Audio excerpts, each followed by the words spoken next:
Bom dia, nós somos aqui a família da Cia da Vila. Estamos num fim de semana especial, porque nesse fim de semana a comunidade está com a sua família, seja por escolha, seja por naturalidade. Mas estamos aqui entre amigos, um lugar especial para poder compartilhar a lição dessa semana com vocês. Sejam bem-vindos, divirtam-se com a gente, que vocês possam aprender junto com a gente também a importância do tema dessa semana. Essa semana a gente vai conversar sobre o dia do Senhor e o que isso influencia quem nós somos e o que fazemos enquanto estamos vivos, enquanto Deus nos dá a oportunidade de se relacionar e de conhecê-lo mais em vida. E a lição começa com um verso que eu quero ler para vocês, que está em 2 Pedro capítulo 3, verso 11, que é o verso para memorizar, e desse verso a gente conduz aí para algumas reflexões. Diz assim: visto que todas essas coisas hão de ser desfeitas, deveis ser tais como os que vivem em santo procedimento e piedade. Aqui o texto está querendo fazer a gente refletir a motivação que nos leva à certeza que a gente tem da volta de Jesus. Então a pergunta que eu lanço aqui para os nossos amigos ajudarem a gente a compreender essa motivação é: por muito tempo nós tivemos, de certa forma, usamos o medo como aquela motivação que nos conduz a esperar a volta de Jesus.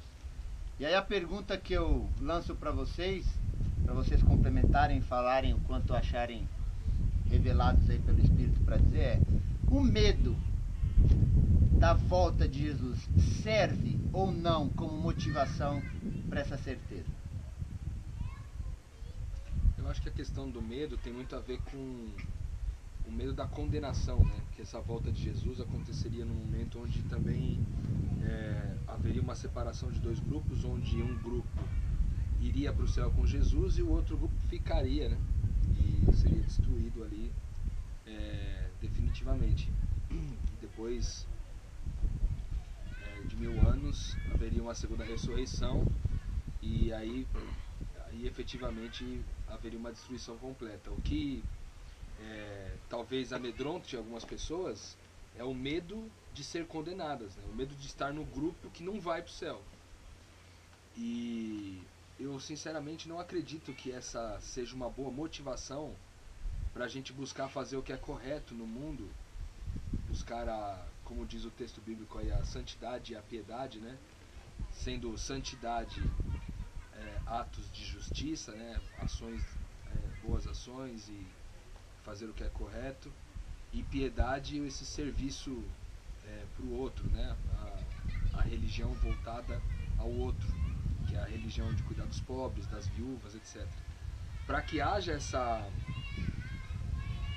quando há essa motivação do medo, eu me lembro daquele outro texto bíblico, não me vem agora o endereço na cabeça, mas um texto bíblico que diz assim, que no verdadeiro amor, ele expulsa fora o medo, não há medo no amor.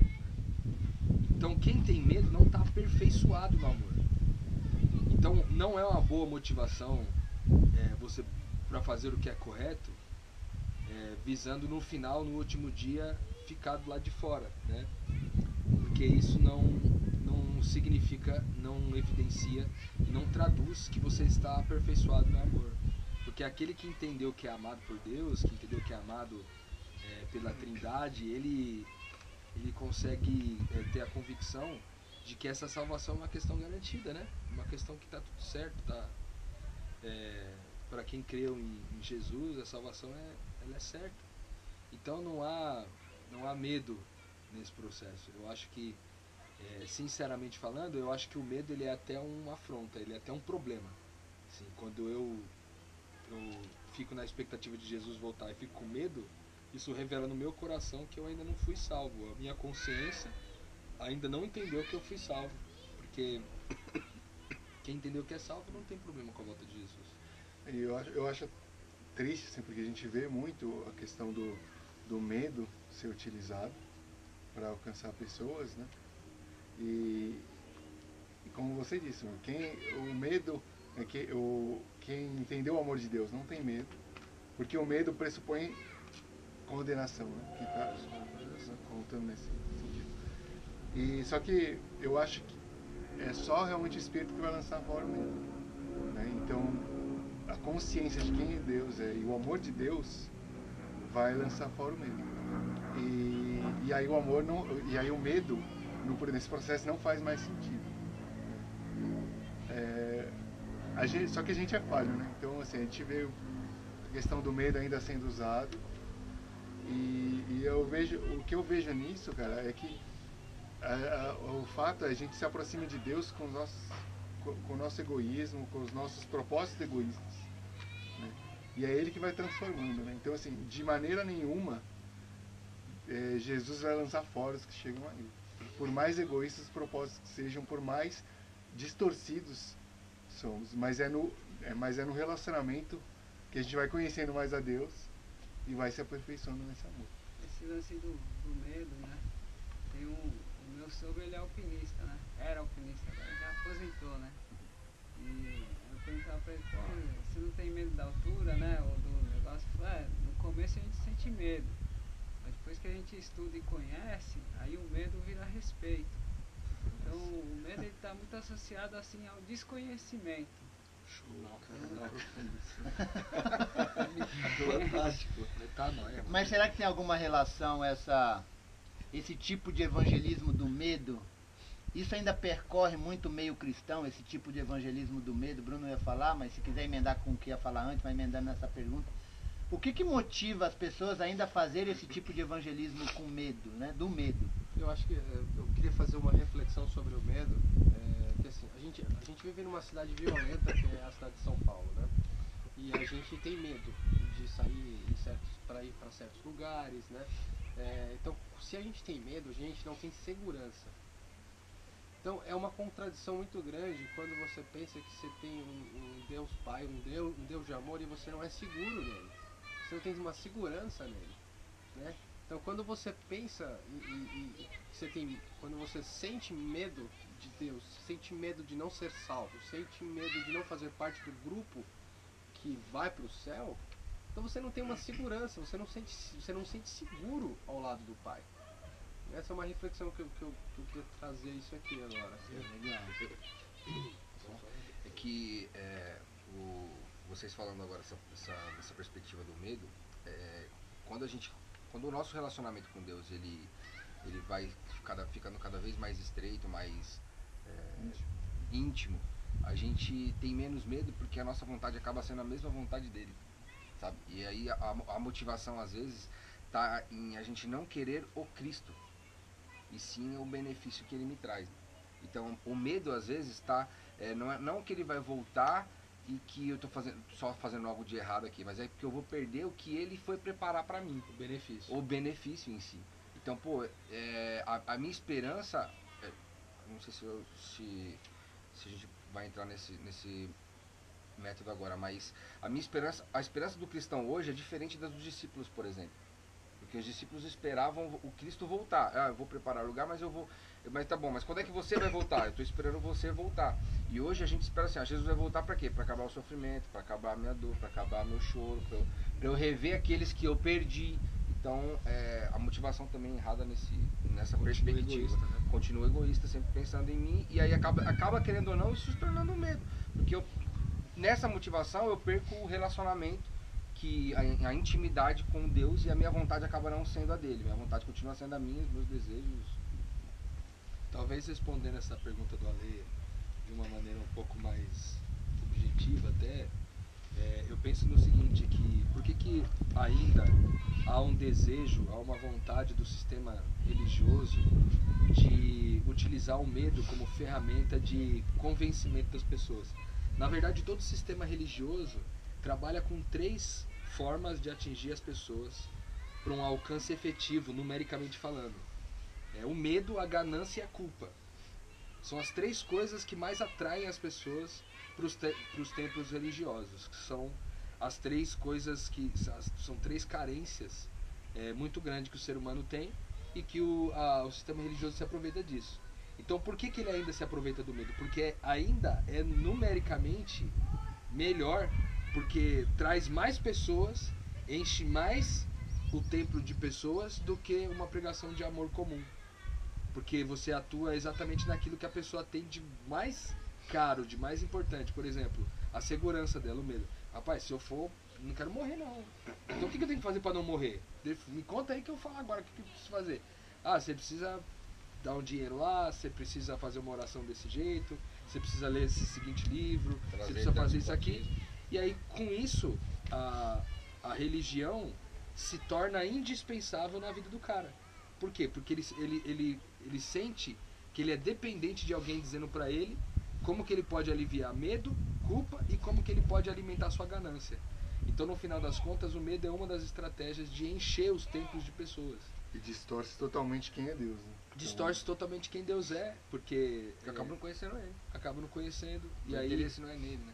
no final das contas, acaba sendo templos numericamente maiores, né, cheio de pessoas, mas em compensação pessoas que jamais vão desfrutar dessa santidade, dessa piedade que está dizendo aí, porque são pessoas que farão atos de santidade ou atos de piedade com um motivo errado. Então elas nunca terão o privilégio, né, de participar de quem Deus é nesse processo todo. Eles vão ter sempre a vontade de se tornar alguém que ainda não são. Então, eu acho que esse talvez seja um dos motivos maiores dos sistemas religiosos de utilizar o medo como gatilho para atrair as pessoas.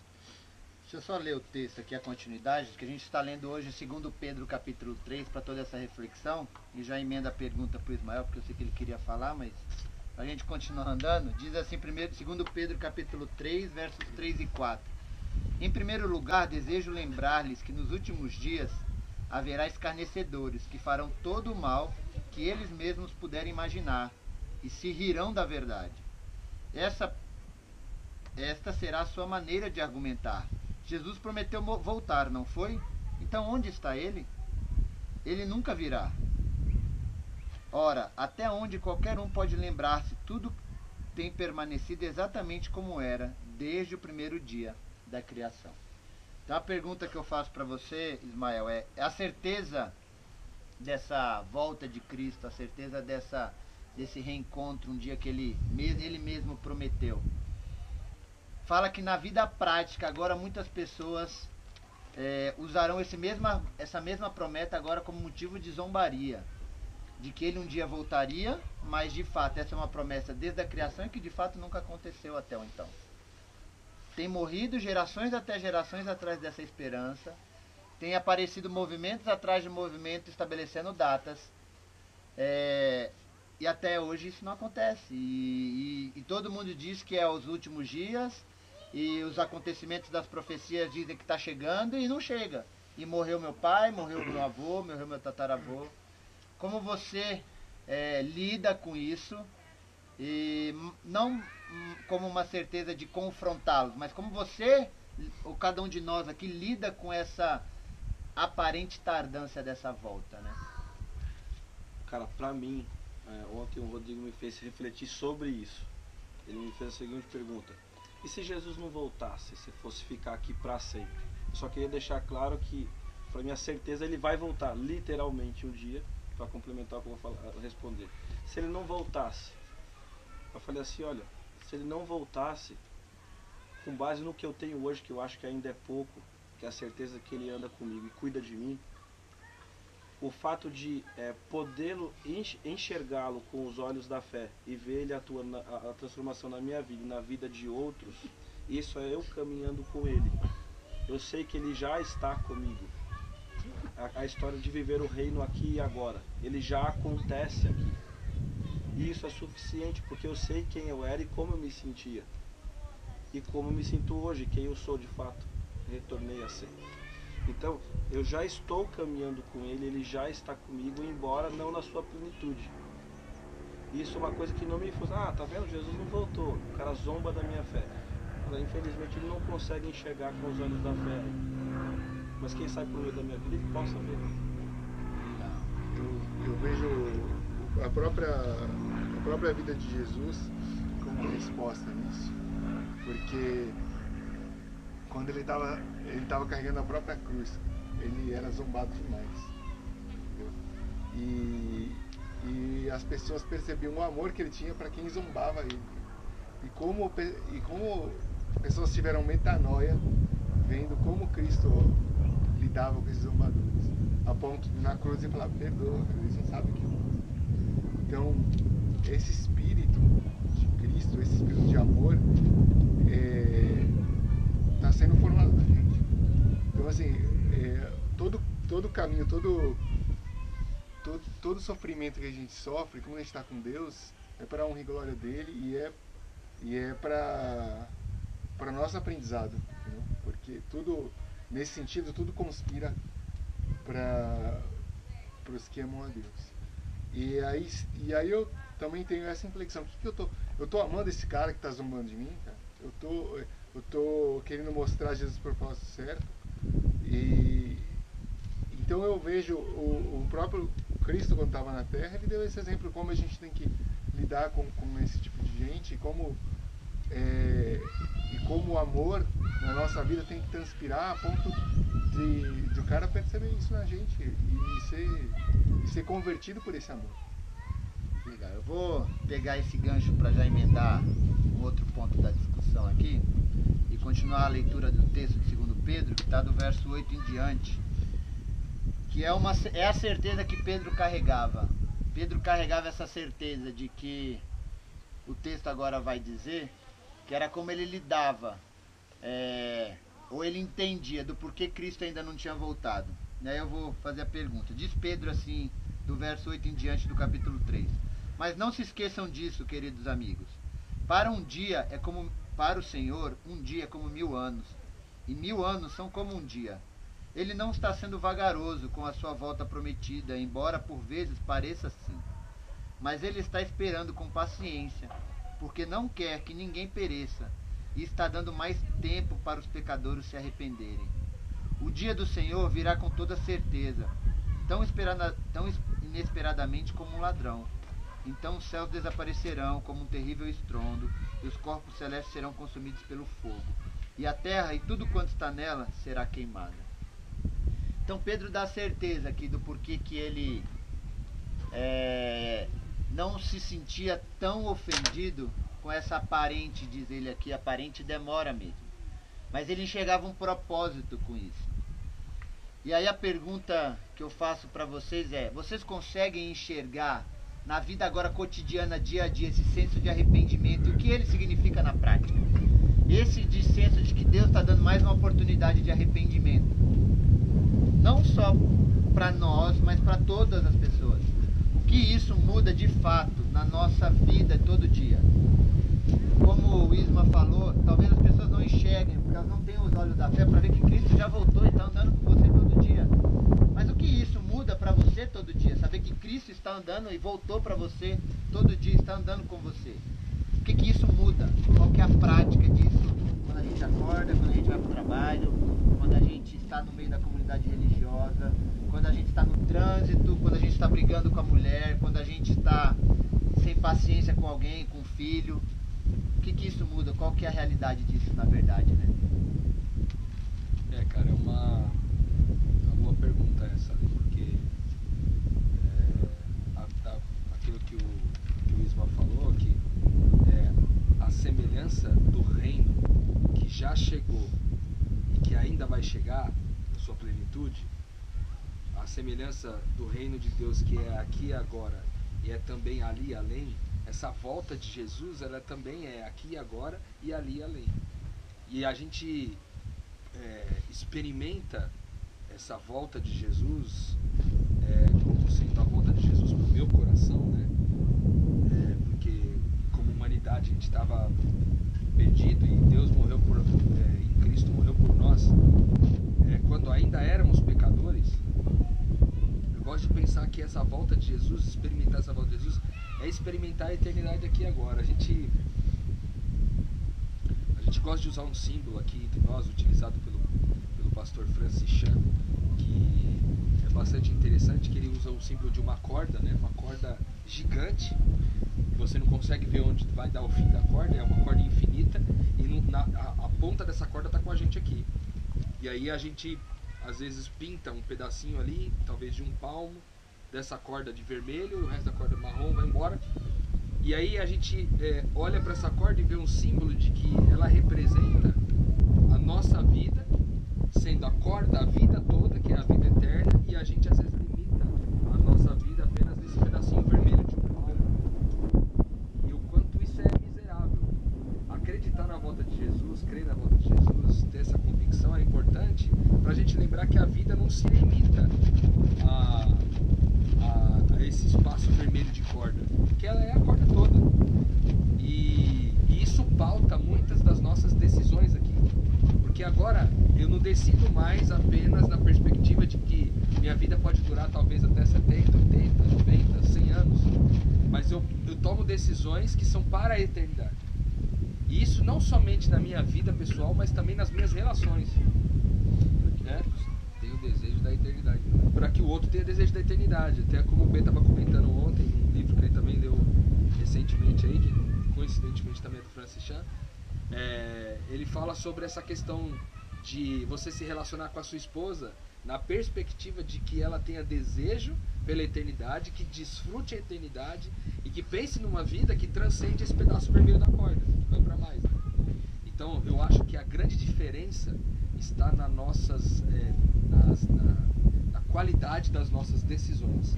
Enquanto ainda estamos nessa experiência humana, no pedaço vermelho da corda, a gente tomar decisões como quem compreende que a corda é infinita, e não como quem ainda acha que ela vai acabar quando o pedaço vermelho da corda acabar. Entendeu? Legal.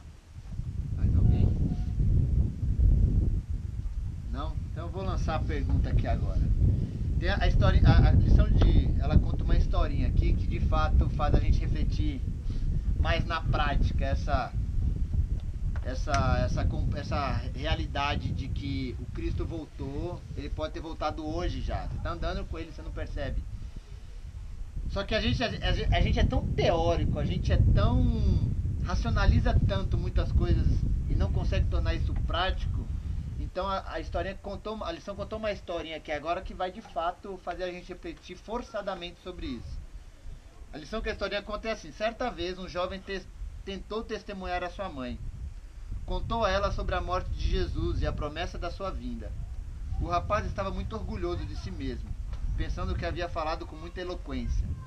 Quando terminou seu sermonete sobre Cristo e a segunda vinda, sua mãe olhou para ele e lhe disse: "E o que isso tem a ver comigo agora?"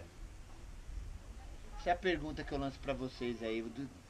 Vou falar se o Edu quiser começar, jogar bucha aí na sua mão, depois você joga batata quente para alguém aí, mas quantas vezes a gente já fez isso, né? Quantas vezes na nossa história a gente faz isso ainda? A gente pega, vem com a cartilha pronta, conta tudo aquele manualzinho teórico. A diferença é que às vezes ninguém teve coragem de perguntar pra gente isso, mas agora eu tô perguntando. Mas imagina que se você chegasse com essa historinha pronta pra alguém, de que Jesus volta, de que Jesus perdoa o seu pecado, de que ele um dia vai voltar, aquele manual de receita debaixo do braço, e a pessoa pergunta pra você, Edu, e o que eu tenho a ver com isso? O que você responderia? Vou tentar ser breve. Eu me converti depois dos 30 anos. Hoje eu tenho 44, né? Então eu não lembro exatamente quando foi a conversão, mas acho que foi bem pouco tempo atrás. Talvez depois dos 40. Me batizei aos 33. Eu lembro que nessa primeira fase aí, que eu comecei a frequentar a igreja e tal, e conhecer as histórias da Bíblia, eu costumava falar para todo mundo, né? Contar a história, falando da redenção, a morte de Jesus, tudo o que significava, e com bastante eloquência e com bastante orgulho, né? Mas com certeza ainda não tinha conhecido a Deus, né? Era assim uma coisa muito teórica. Mas hoje eu olho para trás e vejo assim, como eu vivia e como eu vivo hoje, né? Para mim Cristo já voltou, e essa questão assim da volta de Jesus, para mim assim, não tem um impacto maior, né? Porque para mim ele já voltou, então acaba sendo indiferente, né? Mas é legal saber que quando morrer não vai terminar aqui, né? Vai continuar. Eu acho. A partir de hoje não pode ter uma lição de escola sabatina sem o Edu mais. Tá osso. E aí, Tem Léo? um livro muito bom que eu sei que o Rodrigo gosta também, A Comunidade do Rei, que tem um momento que ele fala assim, cara, não faz sentido você ter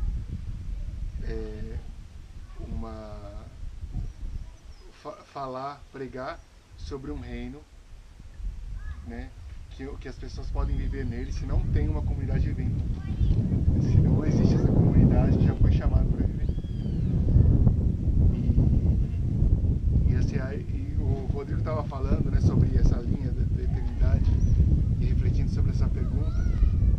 Eu vejo muito assim, o que a gente vive na Cia da Vida, o que a gente vive na reconciliação de pessoas, sabe? Quando a gente senta e a gente vê o irmão podendo falar com a família que não falava faz tempo. Quando a gente traz dignidade para um morador de rua. Aquilo lá, cara, é viver o reino. E a gente vive, cara, é tão gostoso que a gente fala assim, cara, isso aqui podia ser para sempre, entendeu? E aí a pessoa que convive nesse meio, que entende, que participou, fala, meu, eu queria viver isso aí para sempre, cara. Então, aí sim faz sentido você falar, cara, a gente vai viver isso aqui para sempre. Esse aqui a gente está experimentando assim, de maneira defeituosa. Isso aqui já é o pra sempre. Isso aqui a gente vai viver para sempre isso aqui. Eu acho que tem uma coisa que é muito... Não sei, talvez eu acho que eu nunca tenha entendido até então, que sempre a gente escuta falar no púlpito, ou a gente lê de maneira nas lições, em livros, enfim, que a gente sempre vê o futuro, né? A gente sempre olha para o futuro pensando assim, quando a gente estiver no céu não vai haver mais dor, não vai haver mais fome, não vai haver mais sofrimento, morte, assim, lá não vai haver mais nada disso, ok. E aí você fica sonhando com esse futuro, né? E aí você fica sonhando em ir pro céu e que lá vai ser tudo perfeito. Só que assim, na Bíblia diz que a gente não sabe quando que isso vai acontecer, né? Ninguém sabe nem o dia, nem a hora. Então assim, você vai ficar esperando para acontecer isso um dia. Por que não começar a viver esse dia agora? Não sanando as necessidades de quem as tem, não curando, não, enfim, não, a gente tem que tentar viver esse futuro, mas agora.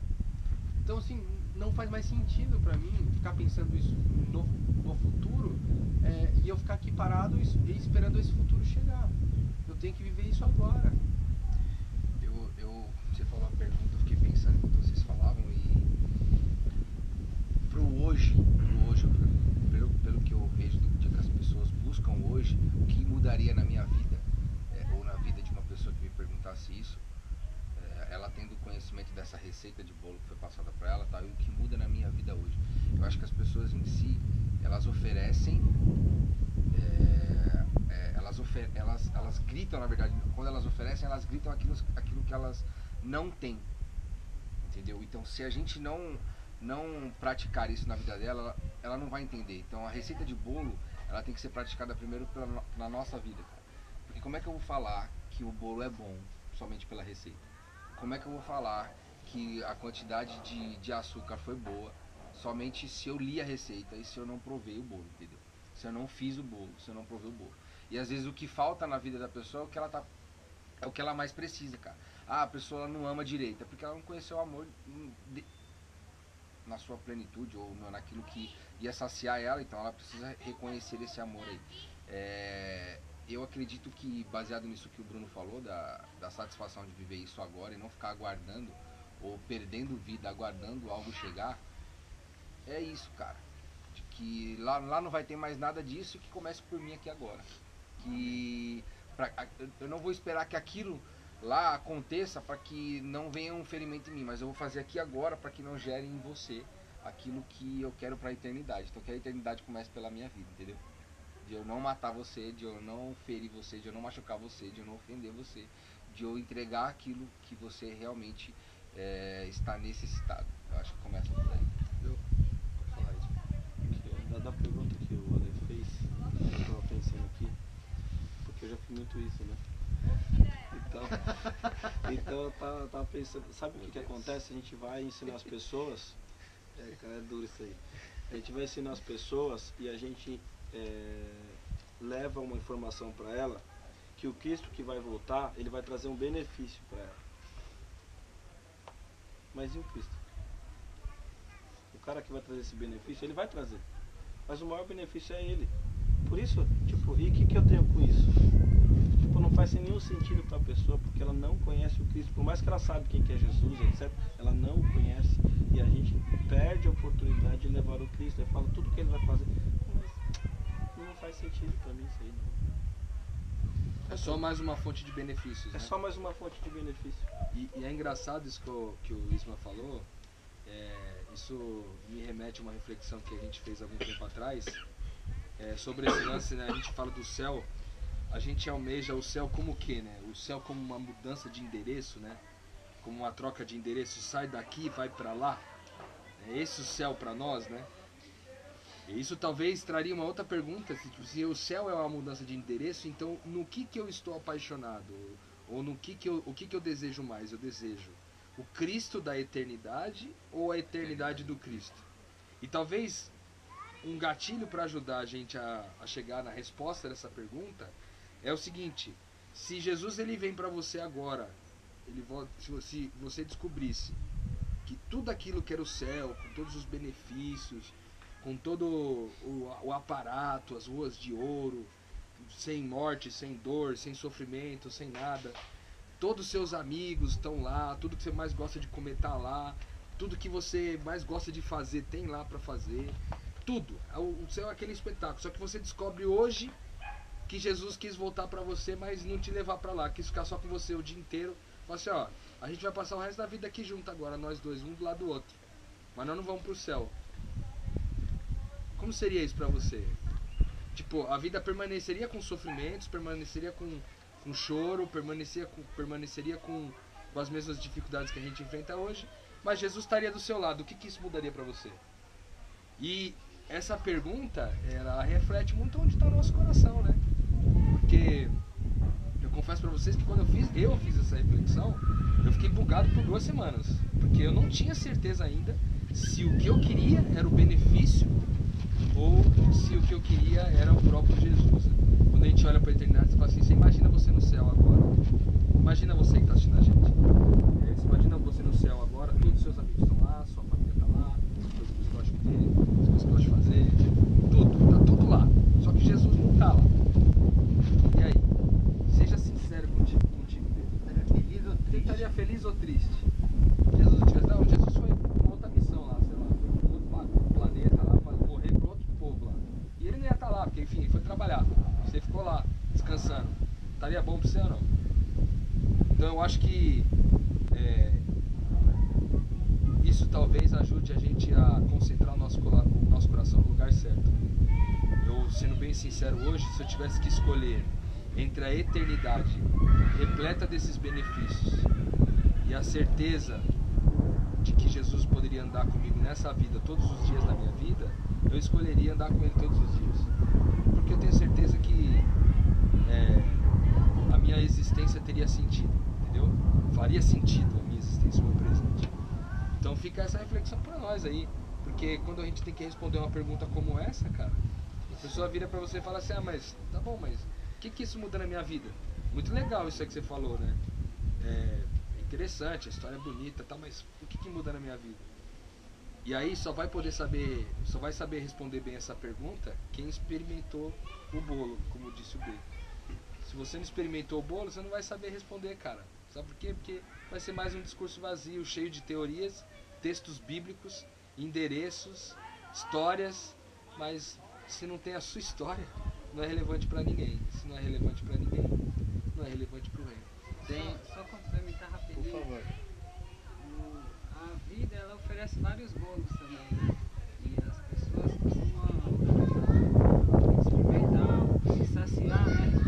Com o bolo, cada um tem o bolo que ela gosta mais, né? É o bolo do dinheiro, da segurança, o bolo da fama, do bom emprego, Do poder. do poder. Só que esse bolo, ele come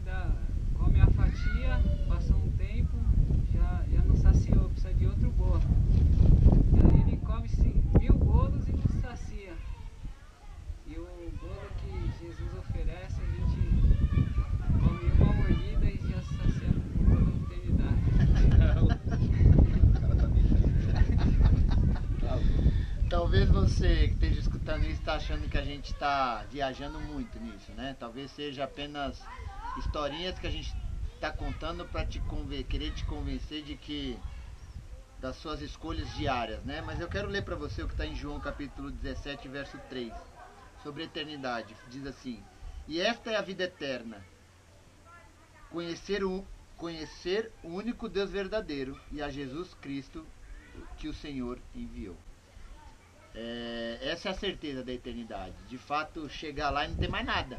Sabe, tudo aquilo que você criou, toda a sua esperança, toda a sua certeza. As ruas de ouro. Todas as ruas As de mansões. ouro, as mansões. Você já planejou com quem você ia morar, pra onde você ia viajar, que Primeira planeta pessoa que você ia construir. falar. Primeira pessoa que você ia Personagem falar. bíblico. Personagem bíblico que você ia pedir pra ele recontar a história pra saber se era verdade mesmo. Aí Jesus fala, não tem ninguém aqui não, só tem eu e você. Você vai passar 1000 anos só comigo. Você vai ficar feliz mesmo, mano? Aí Deus diz, você tem a oportunidade disso todo dia agora. Porque todo dia eu te dou um dia de arrependimento. Então você vai, acorda de manhã, Jesus está lá do seu lado. A primeira pessoa que você abre o olho é Jesus, deitado na cama. Aí você vai no banheiro tomar banho, Jesus vai no banheiro tomar banho com você. Aí você entra no carro, no trânsito, está lá Jesus com você também. Aí você chega no trabalho, tá lá também ele, sentado do seu lado. Quando você tá fazendo uma coisa errada, tá lá ele também do seu Tá lado. lá, no trânsito, tá lá, sabe aquela hora? Aquela coisa que você pensou mesmo. Aquilo lá. Aquilo lá. Tá lá Jesus do seu lado, aí você vai dormir, ele vai lá contar uma história pra você, pra gente dormir, você vai dormir junto. Então essa é a certeza. E aí Pedro, pra gente poder encerrar, dar os finalmente aqui, Pedro ele dá um conselho pra essa vida aqui, enquanto essa plenitude da certeza do ver face a face ainda não acontece. Pedro nos dá alguns conselhos dessa vida que ele chama vida de santidade. E aí eu quero ler para vocês e vocês fazerem os comentários finais sobre o que Pedro está querendo dizer com isso e o que você diz como resposta a essa leitura. Diz assim: queridos amigos, enquanto vocês estão esperando que essas coisas aconteçam, esforcem-se para viver sem pecar. E andem em paz com todo mundo, inculpáveis, a fim de que ele se agrade de vocês quando voltar.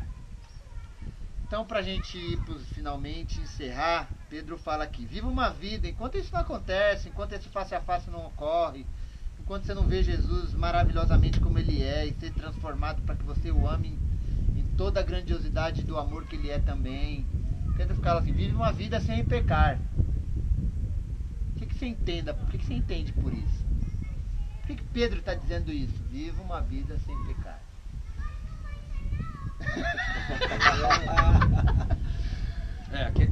Por que essa pergunta parece tão capciosa, né? Porque a gente está falando que talvez essa declaração de Pedro, esse pedido de Pedro, talvez seja um pouco incoerente com a visão de graça que a gente tem.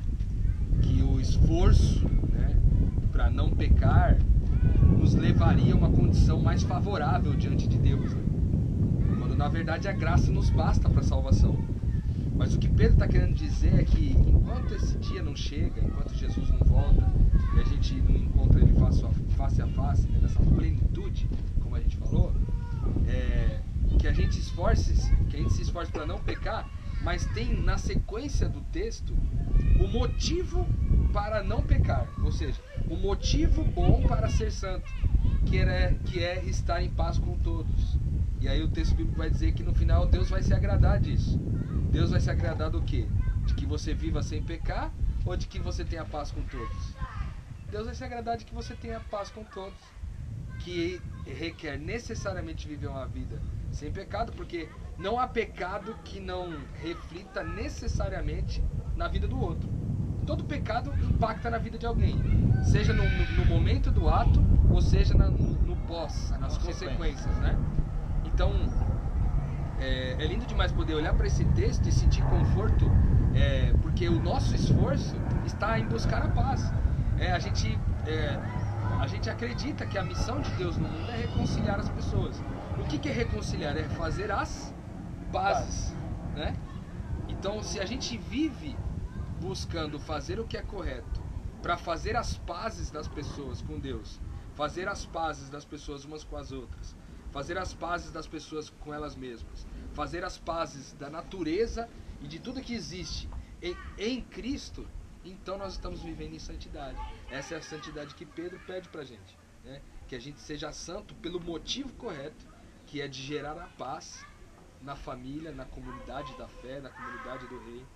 E eu gostaria de dizer que a gente louva a Deus por essa lente que foi colocada nos nossos olhos, que na teologia é chamada de hermenêutica, mas a gente, talvez por ser leigos aqui, a gente usa uma linguagem mais simples. Essas lentes com as quais nós olhamos para o texto bíblico é uma lente chamada graça, né? Ou seja, tudo que a gente olha para o texto, a gente tenta encontrar Jesus e a graça que Ele nos trouxe ali naquele texto. E aí a gente vai sempre encontrar um motivo bom para poder fazer as coisas. Eu gostaria só de adicionar mais uma coisa, que talvez você que esteja assistindo a gente, é adventista há algum tempo, talvez você esteja se perguntando assim, caramba, mas também os caras não estão dando muito valor para a questão da volta de Jesus, né? Porque é importante, afinal de contas, adventista significa aquele que espera a volta de Jesus e tal, que aguarda a volta de Jesus. E o que nós estamos querendo dizer aqui é que nós não menosprezamos o evento volta de Jesus, muito pelo contrário, nós aguardamos com grande ansiedade também, mas nós não vivemos a nossa vida baseado nesse fim. A gente vive pelo privilégio do durante, pelo privilégio de viver o processo até lá, porque quando ele chegar, ele não vai ter problema em nos reconhecer, porque a nossa bandeira está clara. Mas a gente não vive o advento agora? Sim, com certeza. Jesus não voltou para você e para mim? Exatamente, mas a gente não menospreza o fator volta, né? É que eu queria enfatizar que, muito pelo contrário, das pessoas acharem que a gente menospreza, na verdade a gente supervaloriza, porque a gente até comemora que ele já voltou para nós. Entendeu? Mas ó, pegando aqui, cara, se você lê, dependendo de como você faz a leitura em si, o que fica na sua mente é o quê? A fim de que ele se agrade de vocês quando voltar. Então, às vezes, eu esqueço do que você falou, eu esqueço do que está acontecendo aqui, porque eu estou preocupado se eu vou agradar ele lá ou não. Então eu não acabo gerando paz para as pessoas, entendeu? Eu não acabo gerando paz com os meus irmãos, porque a minha preocupação não está em gerar a minha preocupação não está em gerar paz entre as pessoas, reconciliação e tudo mais, daquilo que Cristo veio realizar para que a gente pudesse entender como deveria ser feito. Mas a gente quer agradar a Deus somente, a gente pensa só naquela situação lá, a gente não esquece do momento daqui e só pensa naquilo que eu quero agradar a Deus. E aí, no pensar em agradar a Deus, eu não consigo fazer as pazes que eu faço. Pra gente dar os encerramentos finais, Bruno, dá o seu tchau aí, dá sua mensagem final pra galera aí, pra nós, sobre o que a gente conversou ou não. Eu queria dizer que eu estou extremamente feliz em poder participar desse bate-papo aqui, porque está agregando muito na minha vida. Então, eu acho que entender de fato por que eu aguardo a vida de Cristo e entender que eu já tenho que viver o reino dele aqui na terra, isso me deixou muito feliz, cara. Eu queria compartilhar isso com vocês. Então, um grande abraço e que a gente viva já o reino de Deus hoje aqui na terra. Amém. Isma? Eu também. Me ampliou muito as minhas reflexões sobre a volta de Jesus, etc. E eu me sinto muito feliz em saber que ter feito essa reflexão aqui nesse final de semana, não agora, em que se Jesus voltasse mesmo e ficasse só eu e ele, eu pensei nisso durante a tarde, naquele dia quando ele me perguntou, e eu me senti em paz se isso acontecesse. Isso me trouxe muita alegria, essa reflexão. Amém. Que bom. E aí, Rô? Eu tava pensando aqui, cara, que eu tenho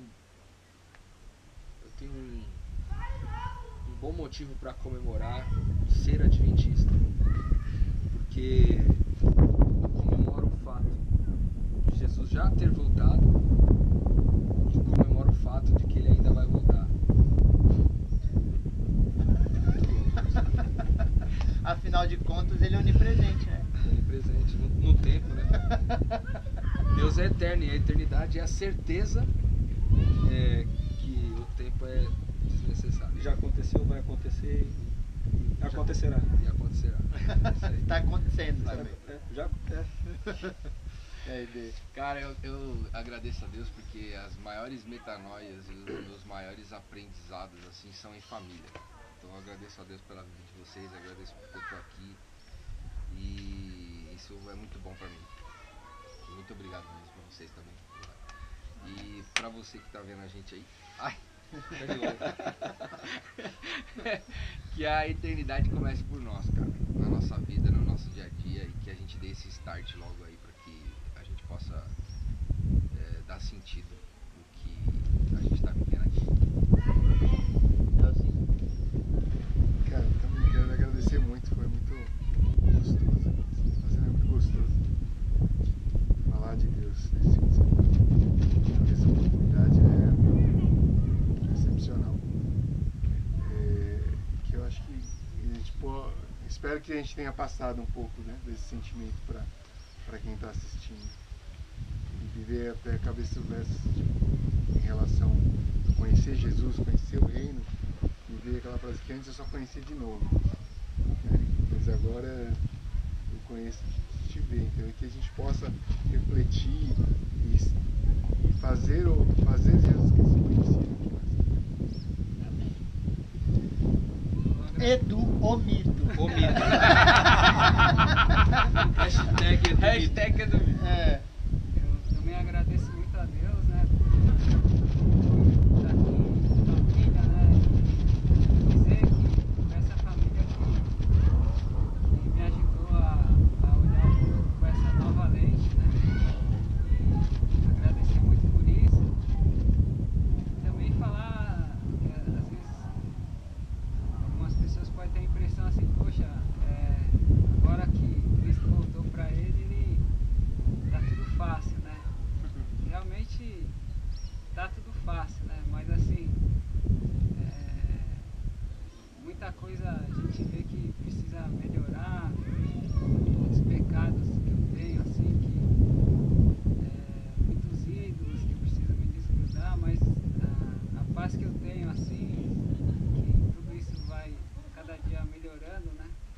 É muito grande. Por isso que quando eu olho para trás, para mim não existe outro caminho, é só esse caminho mesmo. Amém. Valeu, obrigado, família. Cara, eu tinha que encerrar no mito de novo. Fala nada não. Deixa melhor, né? Tchau, gente. Não, brincadeira. Falou. Então que a gente encerra aqui, foi muito bom essa família estar junto. Se você quer participar conosco, vai ser um prazer. A gente está pensando em algumas mudanças e que todas essas mudanças sirvam para agregar e esse espírito do conhecer a palavra de Deus cada vez se desenvolva mais no nosso coração, essa paixão.